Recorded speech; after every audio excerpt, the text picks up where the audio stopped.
I'm Shanique. I'm Deliciously Lemony. I am here today as Azland Media, The Experience, and I am here to interview this amazing guy. He's super funny, so y'all gotta watch out.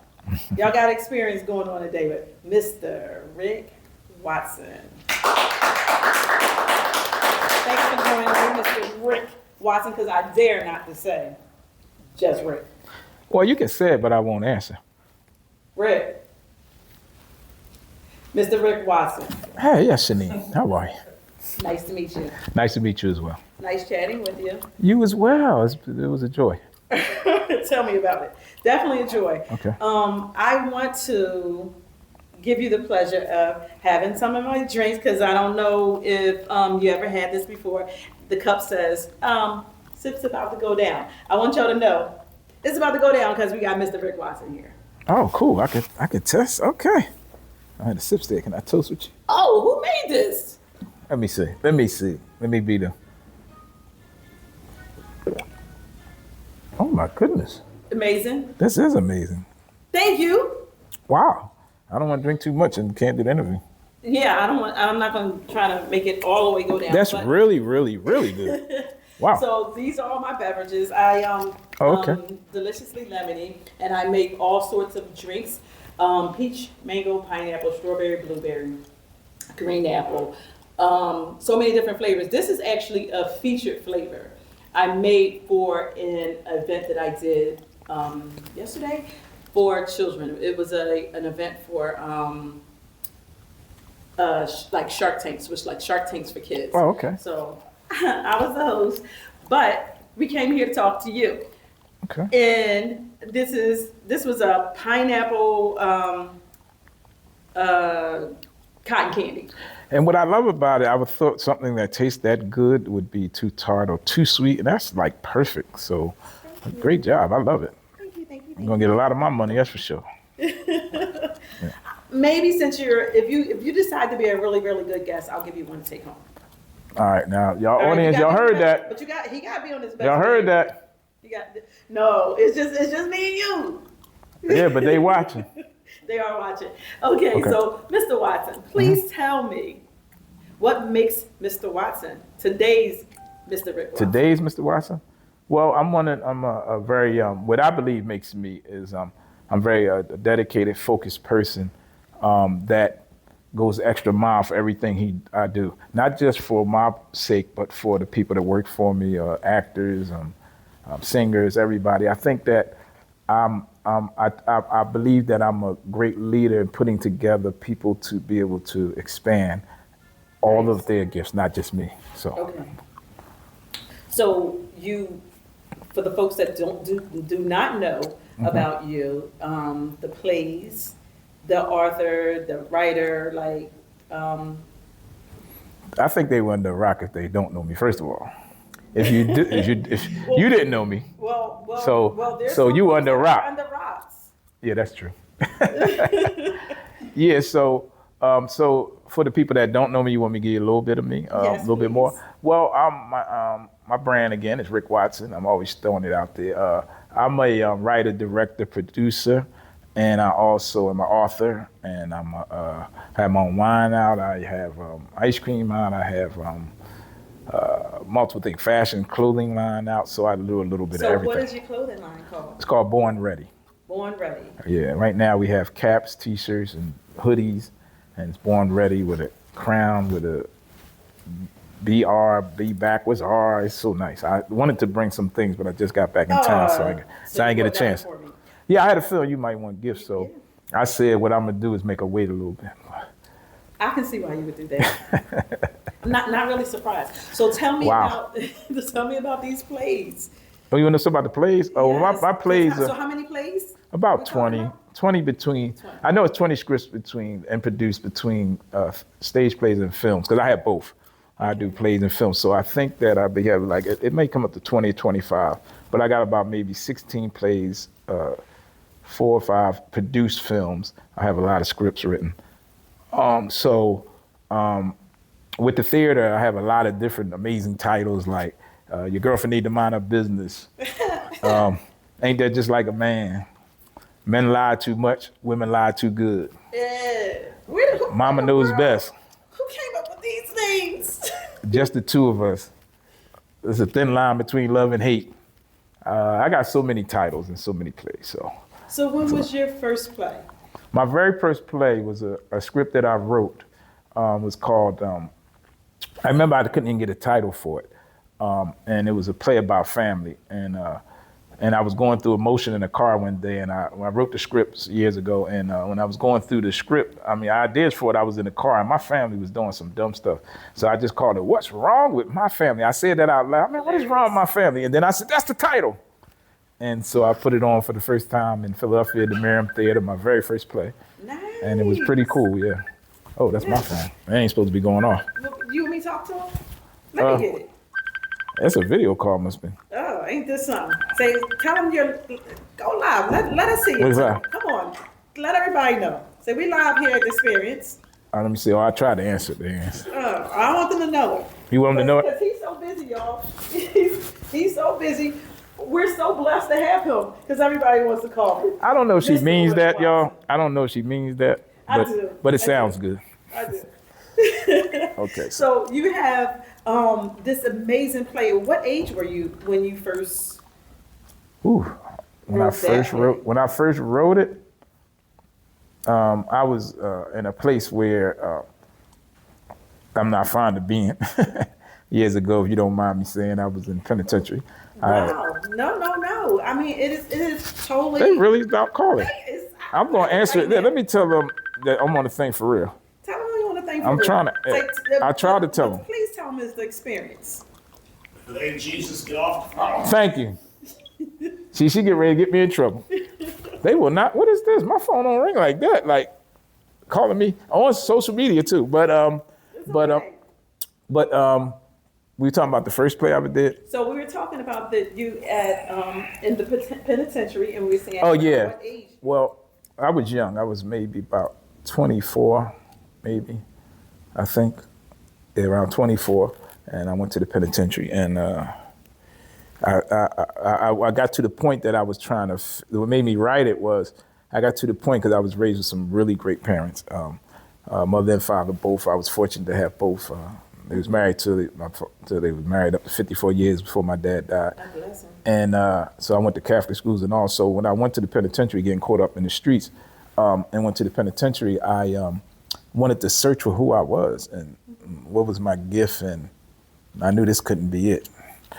So when I figured out that, I figured out like who was I, and I was trying to figure it out. And the way I figured it out when I was a writer was because when I was a kid, I never played with toys. As I was explaining before, I always just drew people, cut them out, make them a little different, and made them skates and put headboards with the houses, and downstairs was the downtown, and make cardboard boxes, and rice-a-roni boxes was the cars I made for them. So I was always different, and at the time when I was younger, I might have thought I was a little like strange, but So you technically been the owner of Mattel.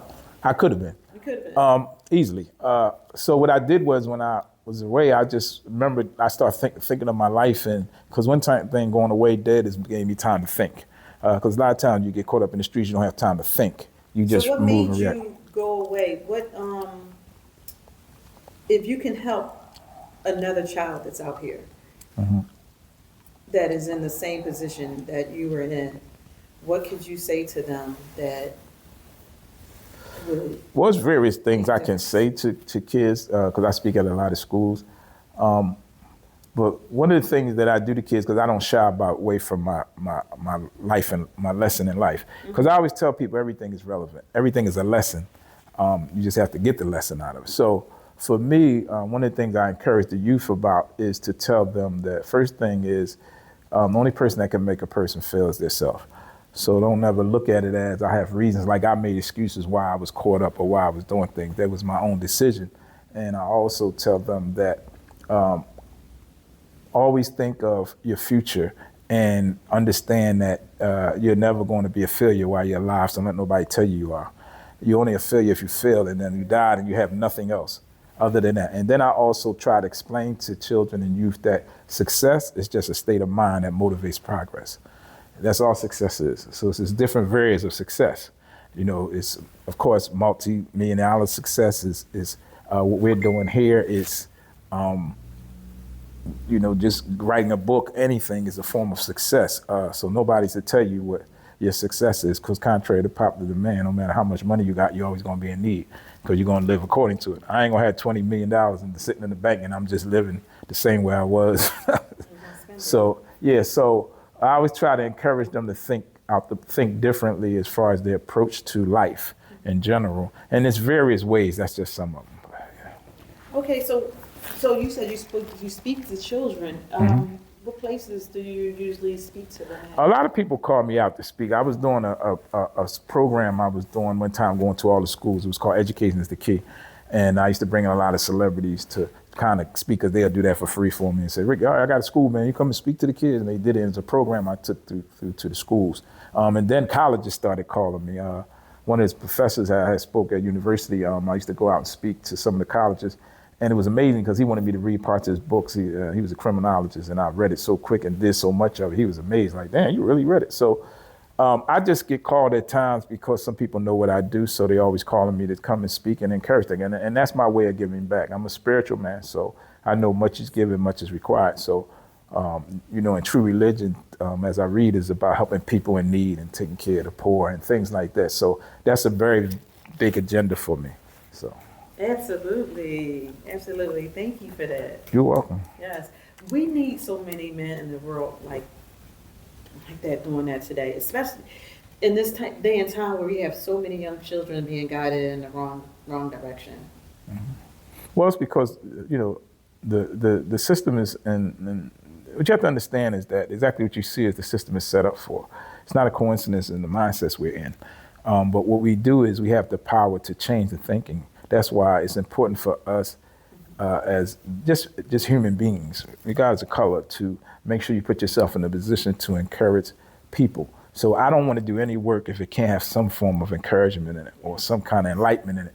Because if that's the case and I'm just doing it for money, then I would do anything, get away with anything. That's why I've turned down so many deals and produced myself, because I don't want people to dictate what I'm going to do or say, because if I do, then I'm going to come a paper of myself, just a limited of myself, and then I'm just doing it for money. Thank God I'm blessed to be paying bills and doing okay. So that's very important to me. Yeah, you have to have that. We have to change the cycle, because right now in this country, a man his worth is based on how much he has, not his moral value. So if it's based on what he has, I change that thinking for me. That's not true. TV is it's called television programming. So I understand the difference in that, and I have to stand on that, because you only get one life to live, and if you're going to make that life to live, if you're going to do it to make change, or you're going to do it to corrupt people, and I'm just on the other side of it. So. Good stuff. Thank you. You're welcome. Here, give me a pat you. Come here, turn around. Let me pat my back. Let me get some of that. Yeah, get some. Let me get some of that. Yeah, there you go. Thank you very much. There you go. Give me one of these too. Uh-huh. Thank you very much. Okay. Yes. Yeah. So tell me about the clothing brand a little bit here. Yeah, clothing brand was something that I came up with because, like I said, everything I do, I want to touch a different mindset on you. So it's called Born Ready. Like we are born ready. We're born ready. We all are born ready, and we're all born to succeed. We just sometimes limit ourselves. So when I did the clothing line, I wanted to make sure that if I'm gonna say something, what do I want to say? Okay. So I could have had it as big booty with it. No, I didn't want that. So I wanted Born Ready. So when you look at it, you be inspired to say, walk around with it with your cap on. I should have brought y'all some caps or something. Yes, you should. And then we had a little display here so my folks here can look at it too, right? I know, yeah, but I just got back up, and I'll be doing a lot of things. We'll see what we can do, okay? We'll see what we can do. We'll see what we can do. Yeah, because I could tell you're a leader. You're gonna make sure I do something with him. I am. Yes, Shanine. I know why your name's Shanine now. Well, it's Shanine. Like your knees, you can't go wrong. It's part of your body. Like I'm with you wherever you go. Oh, I thought it was more like Maureen. With a Maureen, you can. You just made up stuff. Like, why would you do that? Like, come on. How you put an element in some shoes? Shanine. Like, it's the shoes. Those fabulous shoes. It gotta be the shoes. It's the shoes. It's the shoes. It gotta be the shoes. Yeah. Come on, Mr. Rick Watson. Okay. We didn't come here for this. Okay. I told you, if you want to get behind this stage right here, Okay. you want to act like you know when you're on experience. Come on. Come on. Tighten up. Tighten I'm up, here. Mr. Rick Watson. Y'all ready? World, you ready for me? I don't think the world is ready for you. You don't think so? No.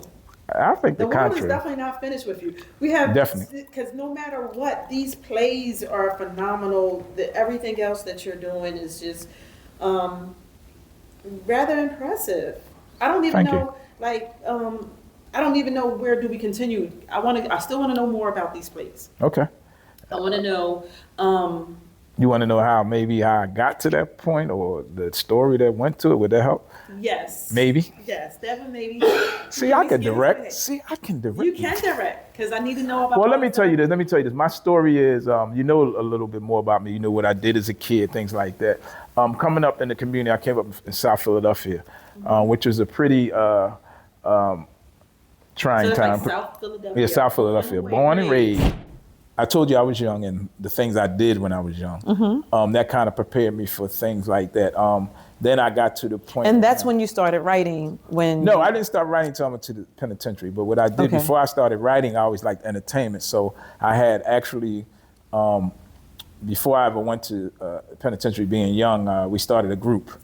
Okay. It was an all guys group. I'm not calling it a boy group, but it was an all guys group. And Boys with group three is of us, good. we was called RPM. And my cousin Mel was the songwriter and the lead singer. I was a choreographer, background singing. We had a guy named Paul, named Royal P. He was my cousin name was Mel Kwan. So we had Paul. Paul was the rapper / background singer. And RPM I thought of because of revving, RPM. So I thought that was a good name. So back in them days, we did a lot of performances everywhere. They was hiring us for the radio stations. We was out Atlantic City. And people loved this one song we had called "This Girl's" my personal favorite, the ballad. And "Show Me How to Love" was the fast song, but those two songs was good. And then I used to sing Belle Biv DeVoe, "When Will I See You Smile Again." That is. I really wish I was able to see this. So tell me this: did y'all ever perform? Did we ever perform? Yeah. Where did you perform? Everywhere. Everywhere. That's what I was saying. We performed everywhere. We were getting hired by the radio stations, the shows. We would do in Atlantic City. We got hired. Oh, this was at. real stuff. Oh yeah, we was on it. Yeah, the radio stations used to. Yeah, we were performing. Yeah, we were performing a lot. And what happened was, I got caught up because I was always still in the streets though at that time, and I got caught up, and then I wound up going to getting caught up, and so it all stopped because I went to jail. So after I went to nerve. jail, I know. Ruined it for everybody. Yes, I did. I have to admit that one. You could have been. We could have been the next Belle. Yeah, Biv because DeVoe. we was getting a lot of play too, and people loved our song. And people still Unbelievable. used to come out and say, "I just love this song." And then at the time when I was singing, I had a solo, so I say I did Belle Biv DeVoe. People loved me solo, so probably because I love. You the was. song Were so you much. Bobby Brown? Were you acting a fool? No, actually, Because the jail and the. actually, it's funny. No, I think the reason I didn't because I knew what it was to have. I was in the streets, so I had money. I was young. I'm driving a Jaguar at 16, 17 years old. So I knew what it was to have, so I always thought that you got to lead, you got to play back a little. So I was a little reserved, but I was very flamboyant. I come in the club, they had a theme music when I come in the song, this old school song. Slick Rick on the request line, hey, pretty late by this group, what you call 'em? So I was like the guy in the club. We had a lot of fun. So they called you Slick Rick. Yeah, they call me Slick Rick. An older guy gave me that name. Slick Rick, y'all. An older guy gave me that name. He thought I was smooth, so he felt like, man, I'm gonna call you Slick Rick. And so I used to have big parties at the thing, really young. I was big parties at the clubs. I would have 3 parties on my birthday in 2 different clubs, I think, after midnight, what you call. Oh, So we everybody used to- loved the after midnight. So we used to after midnight and Celsius and this other one called Second Story. So we would pull up, I make everybody wait. They said I was doing it before Deion Sanders and make everybody wait for the jury open the suitcase. So I was very flat. That's probably why I got in trouble. So I was very like, but that's why when I went to jail, I challenged that energy and said, who am I? So it turned into what I am today. And I advocate against prosperity and no unlawful stuff and going forward. So when I came home, I came home with a plan. So when I was away, I started trying to think about what I want to do. So what I did was I wrote a lot of letters because I didn't have money. So I wrote a lot of letters and told them I was indigent. So everything that I wanted to do, they sent me a book on. It was a write-off for the company. I figured it out. So they sent me one on script writing, on theater, movie filmmaking. So I had all these books that I started doing. And then when I started writing in jail, I started writing, first thing I ever wrote was some skits for a church. And just for some reason I was writing skits. And I wound up going to a jail in the church. I needed some, and that was right there. So I said that was meant. So things I believe in life are meant. Absolutely. And then when I started writing scripts for coming home, I just was writing all the time. People used to see me in the room and just say, Rick, you writing? And then one of them wanted to proofread for me. And they say, Rick, I love your stories. And so I knew I had something that people would enjoy. So when I came home, I had to raise money. So I did everything legit. I put in the newspaper. I'm a moving company. We beat any estimated crisis. So it's in the paper. People were calling. So I said, they got to come with an estimate. I go rent a U-Haul and beat their price. And then I went to get my first car. I wanted to be, have the image, the look of, because in business, everybody wants you to look like a winner. So I went to a car dealership and said, man, how much you want for that Mercedes right there? He said, how much? It was a 190. I remember, never forget it, 190. So he said, I said, listen, man, all right, I'm going to work for you. I'm gonna sell cars, and then whatever I get. I said, don't worry, you ain't gotta pay me a salary. I'm gonna sell cars, but whatever I sell, put it towards that. Yeah, put it towards that, but I want you to double it in credit and don't give me the money. So he said, double it in credit. I said, yeah, so if you're gonna pay me $300, I want you to give me $600 in credit. You ain't gotta come out your pocket and put it on that car. And right now, I'm gonna give you $500 that I saved up from jail. That was some major negotiation you had going on there, Mr. Rick Watson. So he was like, okay, well, let's make it happen. I knew it was income tax time. So I was always a thinker. So I went around telling people I came home, they thought I still had money. I said, yeah, man, I opened the car dealership, come on down. So I used that, and people were coming and saying, Rick got a car dealership already? Can you just kept that money? I don't care what they thought. I wanted to think I had the money, so they came and they started doing it. So then I started doing everything. I did roofing companies. I told people, yo, you do roofs, right? Okay, I'm gonna start a company. I'm a subcontract. You give me this if I get you a job. So I always was an innovator in thinking. I had got a hot dog cart, try to open that up. And then all this time while I was starting showcases. I'm getting on his team. And all that time I started when I was doing showcases. I started showcases. And the showcases was that I wanted artists to get paid, and I didn't want to do talent shows, because then there was so many people ripping people off in them days with talent shows, people not getting prizes. So I made it where I did showcases and the artists got paid, and then I put them on TV. I found a way to get them on Urban Expressions. It was a TV back then called Channel 48 by Shell Williams. Right, and I said, how much can it be for me to do this and do that and get them on there? And so she gave me a way to do it where I can just put them on Word on the Street. So people got to see themselves on TV. So I say, do my showcases. You get paid 30% ticket sales and this and that. So I had dance groups, everything. I used to sell so many tickets, it was crazy. So we filled the places up everywhere I go. So it really worked well. So I was trying to build, resources without asking for it, because I knew nobody was going to give it to me. So I was investing everything into that. So since I took that mindset and really stayed on it, it prospered to what I am today. So that's the general idea of how I built. And after that, in my first play, I came on March 99, and my first play I did was around my family. After the stage plays, and then after that, I just kept putting plays out and finding ways to do it. I didn't want to do it on the smallest level. Then I used to, the way I got capital was I would do DVDs after the play. So I would hire somebody, okay, how much you gonna do to tape that for me? Back then he say, man, all right, just give me $150, Rick. All right, get a couple cameras, I got a DVD. Then I'll do a release party like a week later. Somebody used to say, Rick, you got a release party right after. So I do a release party, and I never sold under 400 copies on my first, when I released the DVD back then.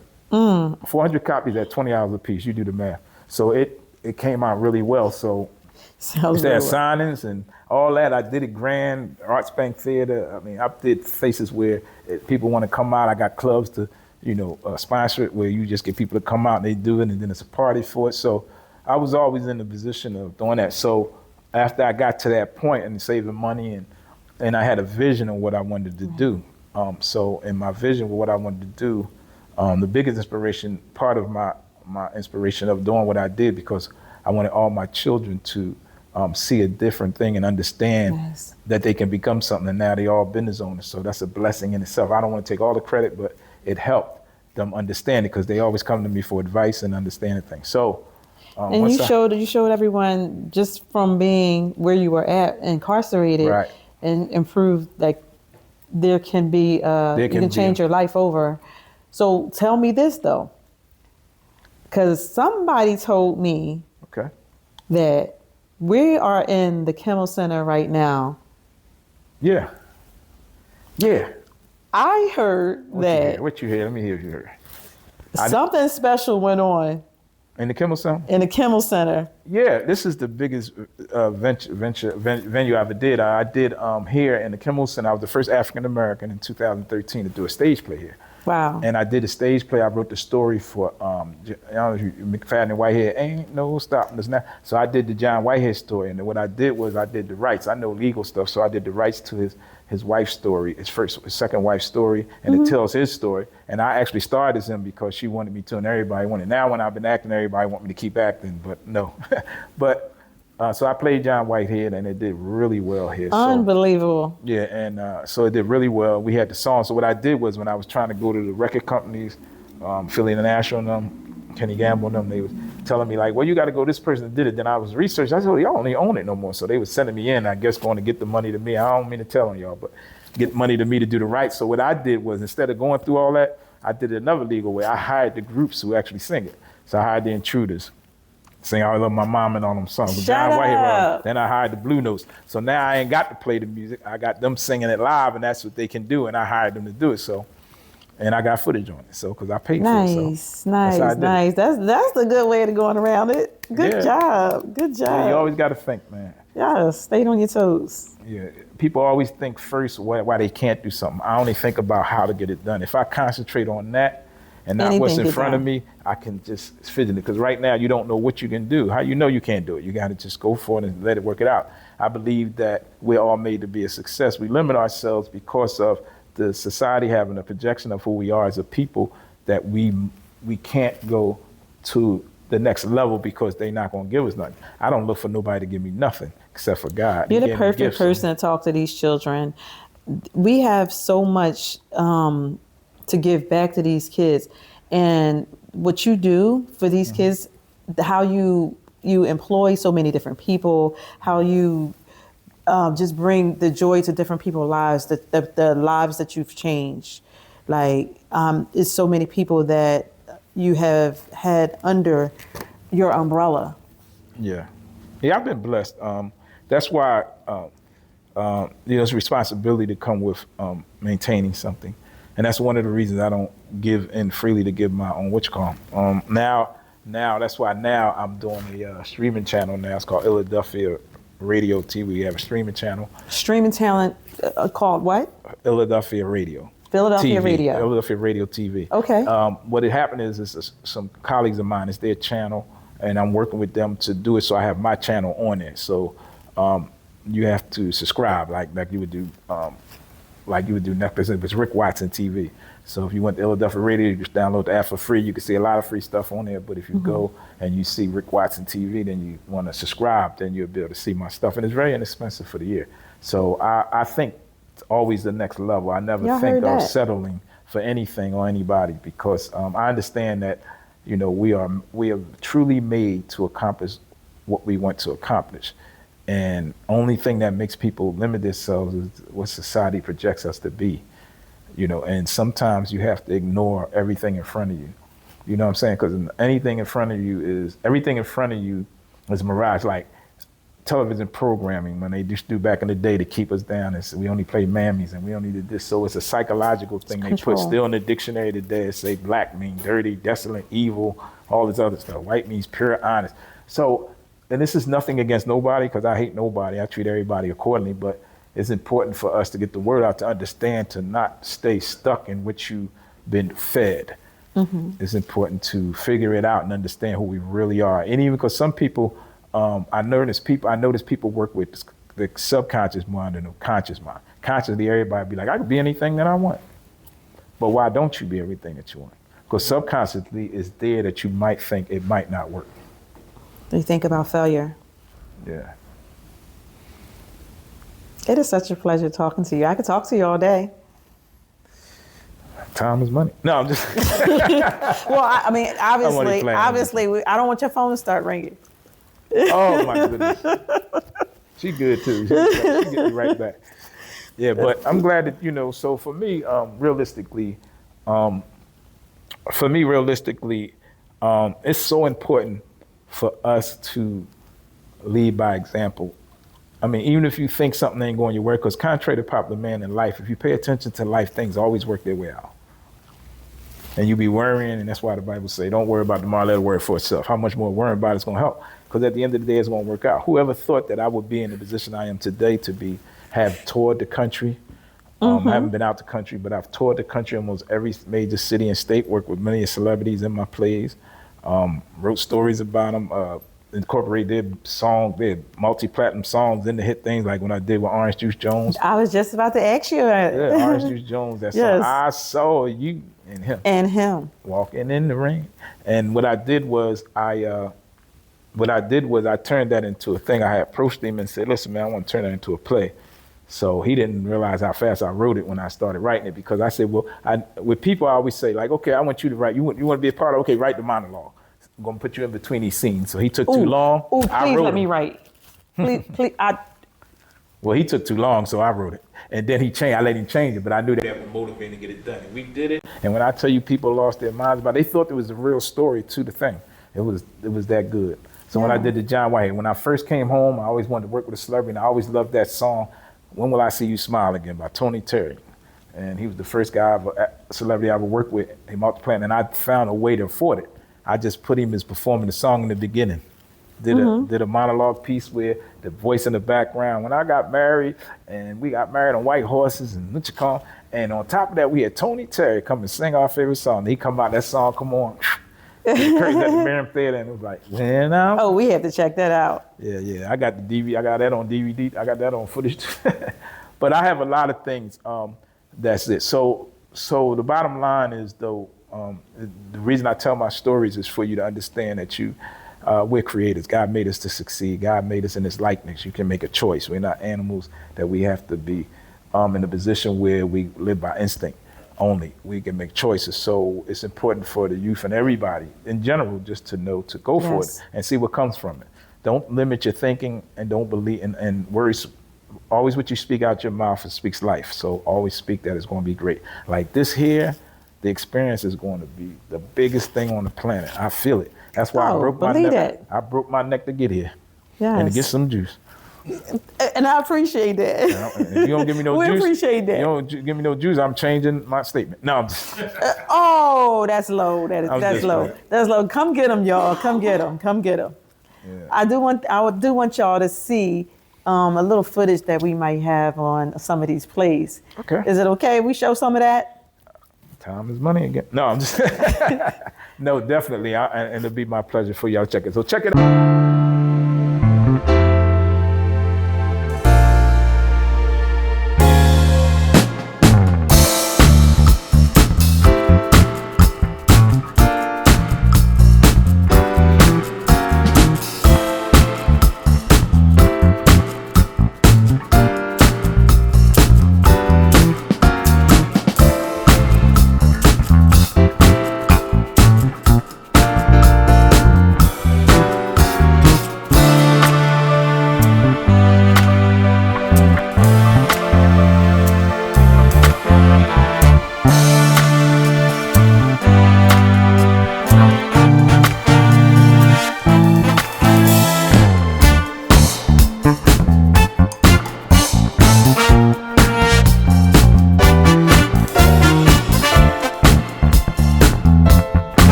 The person that's assaulting us must care, or they would just simply ignore us. You know what?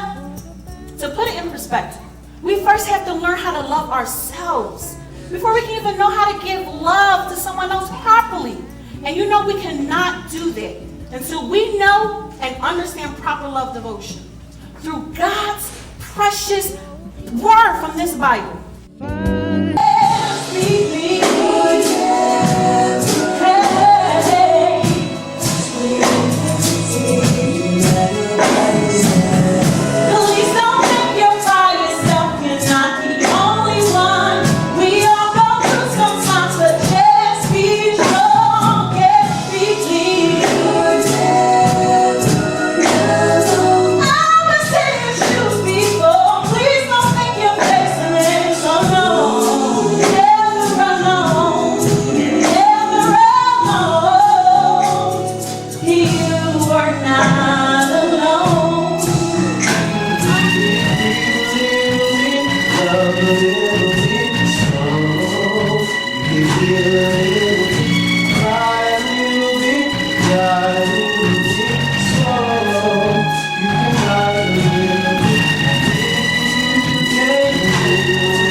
Very quickly, what I'd like to do right now is ask you a little bit about your faith, because throughout your life, you've had so many things happen.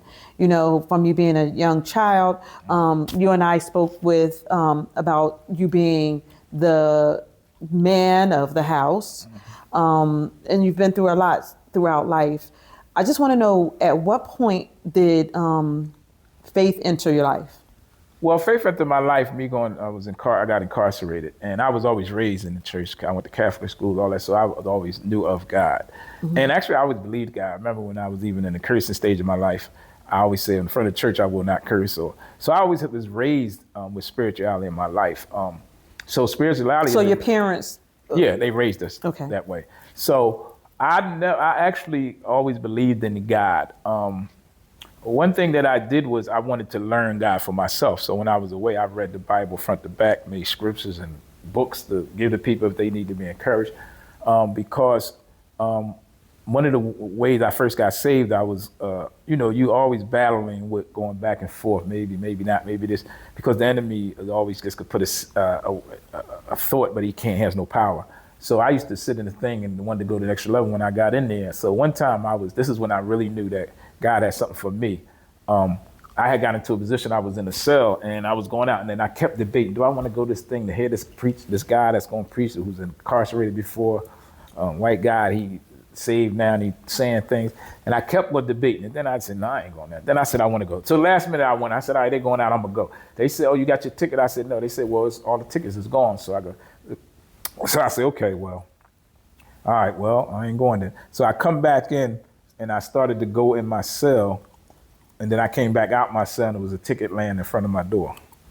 It was Matt. So I picked the ticket up and went out. He said, all right, come on, hurry up, man. And I went to the place. But then when I got to the door, they said, oh, this one is expired. But he said, but you can still go ahead in. So I know it was meant for me at that, at the moment. Wow. I didn't know if I was meant, but I got in and got to hear this guy, and he changed my life. And it had nothing to do with color, race, anything. This man was an ex-junkie, drug dealer, everything. And he came speaking to the schools. And he don't know this still today, but that's when I got saved, because when he was speaking so much, it moved me so much. And I never thought, because I had this idea of white people being so but God allowed me to receive what I needed. Like, God is not tempted by evil, but God allowed things to happen. So God didn't put me in jail like people say. God allowed it to happen because my actions got me there. So in saying that, that's when I was in a position where I got saved. And ever since that, it made me start. My first spiritual writing was through Bibles. But I'm like this though when it comes to spirituality. I'm not a person that's because God talks about the people in the corner. I read a lot, so I studied the Bible, and God said don't be like the people in the corner preaching and this and that and this and that. So I always was a dude, like he said, when you praying, you go by yourself and you be in quietness and all those type things. So I understood like spirituality is a relationship with God. So for me, I'm never in a position where I'm trying to make you think that I'm anything, because God is everything. Right. So I don't have to be anything. All I got to do is follow. So in my following God, I'm always in a position where I don't beat people a lot over the head. I don't say a lot of things with this in front of it. When I thank God through Christ, I do it when it's time. All my work is inspiring and all of it has spiritualness about God in it. If you watch any of my work, it's in there. And it be in there that the girl trying to get saved and she this, and she got to talk to the pastor and she this. So I don't like to write my work where I'm putting it to be, I feel like my ministry is talking to the people and putting out my work to for the sick, because a lot of times people are sick and they don't know they want help, or they don't know how they can get it. So when I put work out, I don't say gospel stage play. A lot of times I put spiritually motivated. I have this one play, it's called Surviving the Storm, that's so hard hit. It's actually coming. I got some tickets for y'all if y'all want to come see it too. Of course we do. It's coming in February 22nd at the Rotunda. And we're doing it's a small thing. I want to premiere it there. I took the title and changed it for this time, called it I Could Do Battle by Myself, because it gets more people to come and worldly people. Because I really believe that the people that are saved, sometimes they're very judgmental, and that's okay. You don't have to judge because God already judged. What you should do is get to know somebody or try to encourage somebody if you think that they're off track, and try to get them instead of thinking something different. One thing about me is that there's no way I could have accomplished what I did without God. Right. So for me personally, with what I've accomplished, that should speak for itself with people. Or maybe some people might think it's something else. What people want me to do is go around and be about God the way they want me to be about God. But me and God got a relationship, so I know what God has put in me to manifest for him. So everybody has a different, you know what I'm saying? So for everybody, God has different preachers for different people. He has different situations for people to come to them. So you never know how it's coming, but one thing that's real about God is that you'll never be able to say you didn't know. So in Judgment Day, you can't say I didn't know, because he's come in so many different ways. Yes. It's very important. So for me, people are going to think of me as they need to. That's Rick Watson. He like jewelry like this. I like a lot of things. That ain't got nothing to do with who I am as a man with my God. You know what I'm saying? God says about everything. Like I drink sometimes. I drink wine. I drink things. God say don't become drunk. And also God just brought to me in Proverbs where he said that if you're going through something to drink, I'll get the exact thing. I think it's Psalms 21 or Psalms 20. So it's not about people get righteous and then they're taught by everybody else and they're not even studying for themselves. So it's different things that go on in the world that are not spiritually spoken. People think that you got to be this halo over your head. You got to be perfect. The Bible says everybody's a sinner. Anybody say they're not a sinner, they're a liar. He says that everybody falls short. He said the tongue is like a filthy sword. He said for every good thought, there's a bad thought. He says in Romans 7, I think 8 something, I do what I don't want to do and I don't do what I want to do. That's how I know the law of sin lives in me. We all are messed up. He said his flesh is filthy rags. So if it's filthy rags, who are you to say that you better or think of me a certain way or look at somebody else and think I'm that way? So in the end of the day, I'm not concerned what people think or what they say. That's what helps me stay focused and to keep a mission going, and God provides everything I need. I'm only provided because of my faith and the lessons I try to give to other people to become better and more sufficient in a way for the world, because God only works through us. Hey, excuse me. God said that true religion, he said religion is separation. He said true religion is helping people in need. That's why everybody take religion and separate, when there's only one mighty God. You can call all them things you want, but it's only one. And my salvation is through Christ. I have my way of believing and understanding, but on that, people can always have their ideas of who I am and what they are, and that's okay. It's okay. Because I will never put no position on them. So if I caught them somewhere, seen them that, if I would do something that I feel as though it's not you, I won't be going back saying, Rick is what you call him. You should be talking to me. Why don't you talk to me? Why don't you come up and say, Rick, man, you ever know anything about God? Let's have a conversation on it. But don't look at me because God has prospered me in some areas and think like, oh, well, he's this way. And that's okay if people do it. I actually embrace everything. So that's my story on that. He told you his story. So what we do here at The Experience, we just want to get a little, in our segment, on a testimony of your faith.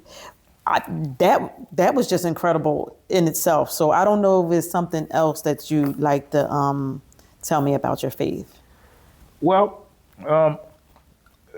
I think that faith is understood already, and it's not for me to explain it. It's for me to live it and for me to encourage people in my way to give it a chance or to grow with it. So there's a lot of things said out here about faith. So everything in what I just said is kind of like a direction or testimony in my way of giving it to the people.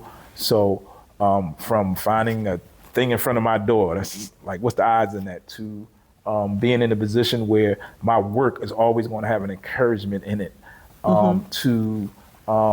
So it's not one thing, because I'm very versatile. So my thing about God is that I have to understand and keep focused on, the biggest thing for me is to keep focused on the realness of what God is, not on a perception of what I need to put in a position to say, look at me, I'm a man of God.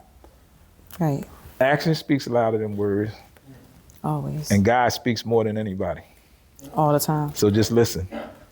I'm listening. So that's all I have to say. Thank you. Well, I think you have a lot more to say. Maybe yeah, we'll okay. have you back at a later date on here at The Experience. Time is money. No, I'm just that's my thing for the day. This guy. He You gotta laugh, though. You gotta enjoy life. You on the roll, man. You gotta enjoy life, but I didn't mean to mess the moment up. Go ahead. Yeah, you gonna mess me up. But I would look forward to it. Well, I mean, with this new play coming up, because I want to make sure, reiterate that we want them to come out February 22nd, I believe. 27th. 22nd, yeah. February 22nd at the Rotunda. 40th and Walnut Street. Yeah. I was actually there Sunday. Somebody had named Chris Nelson. Somebody had something down there. That was Chris Nelson. Nelson. That was his? I was there. Yeah, I'm one of his mentors. He told me he always encouraging me that, Rick, man, I appreciate you so much. So that's a blessing. That's God's work there. Because I don't take all of it. Because if God ain't put it in me to give to him, I ain't taking all the credit. So I don't take myself that serious. But what I do is try to stay a vessel to make sure I encourage. So that's a blessing. So we know some of the same Absolutely. Nice to know wonderful people. So as of right now, we want to look forward to this date, February 22nd at the Rotunda. 40th and Walnut. At 40th and Walnut. 2 shows, one at 4 and one at 7. There you have it. So do you have anything else that they may want? Well, I do want to tell you this about my book. I have 2 bestsellers on Amazon now. Thankfully, they doing so good that they put them in the bookstores now, in the Barnes and Nobles, I believe. Nice. But you can. It's a book. First book I put out. I put philosophy books out. The first one I put out was called what's the name of my first one? I can imagine you being. But the first, no, I don't know why I just did that, because I think I went to thinking of the second one. But the first one is called. The second one is called The Deprogramming of a Failure Mindset. And I put that one out. That's the second one, is because I wanted to encourage people in our communities to understand. And the subtitle is Guilty by Default, but this title is The Deprogramming. No, The Deprogramming of a Failure Mindset is my first book. And that's about business and people learning how to stay focused and dedicated. The second one was called The Deprogramming of a Failure Mindset. The subtitle is Guilty by Default. Because what I wanted to do is that book, and it has a man on the front and his head down and hands up and jail cells in front of him, and because people are so programmed to be with the lack of resources in our communities and things like that. So I wanted to encourage people to understand the plan in front of them, to see it from another way. So the first one, Deprogramming Failure Mindset, is about the business aspect, what you can do and get it. And the second one, The Conditioning of Black Self-Destructing Behavior, Guilty by Default, is about understanding to break the cycle of the thought in front of you. There are 2 philosophy books, and they're doing well on Amazon. Nice. I don't know how you have time for all of this. I got 24 hours in my day. I don't know how many you have. Well, actually less than 24, because I go to sleep, get my rest. My mother used to always say to me, get your rest. So I'm in the bed usually by 9 or 10 o'clock. So not even 10, sometimes 9. So it helps me to get my rest, so that way I'm more prepared the next day. And I don't burn myself out, because I don't worry. I don't stress. I don't have expectations out of people. God said he had no perspective of man. So I don't never have to get caught up in the emotional aspect of what the world is offering to me and seeing things of what people might let me down in or anything. It's not relevant to me. I don't hold grudges. I don't care you did something to me. The only thing you can do to me is what I allow. So for me, that's why my life is restful. I believe it. And we all want to be like you when we grow up. Oh, wow. I better be right. Be like him when you grow I'm up. putting a bill in there. Like right down there. No. You keep wanting to. Come on, man. Mr. Rick Watson. Well, that's my joke part because I know you're not. So I'm glad you know. At least I'm gonna get a juice out the deal. I said if you're a good person know here, what I am. interviewer here. So how did I do? I think you did great. Let me. So know. I get a juice then. That was right then. Just say it so the people can't take it back. I was going to ask can't write this. Say it to the people. going to ask the people. Ask the people. I said I think he did great, but I was going to say, what do y'all think? So ask. See, what do y'all think? How did he do today? I'm gonna answer for one of them. Rick did great, and please make sure you look out and bring him back again. Oh goodness! All right, so here we go. I'm Shanae. This is Deliciously Lemony. This is The Experience. The Experience. At Azland Media, follow us on every page you can find us on. Follow this man. Rick follow Watson, me. everything. Follow Rick Watson. Rick Watson CEO, Rick Watson Instagram, everything. Rick Watson Facebook, everything. I'm here. Because he everywhere. And check out my website, rickwatsonproductions.com. Forgot about that. That part too. So thanks for joining us. Have a good night. No facade, I'd rather have him than applause. Awards and billboards, top 10 charts will go hard. Either way, I go hard. These bloodsuckers got it backwards like Alan Card. I'd rather starve. On the contrary, you got beef, I be your Huckleberry. It's customary.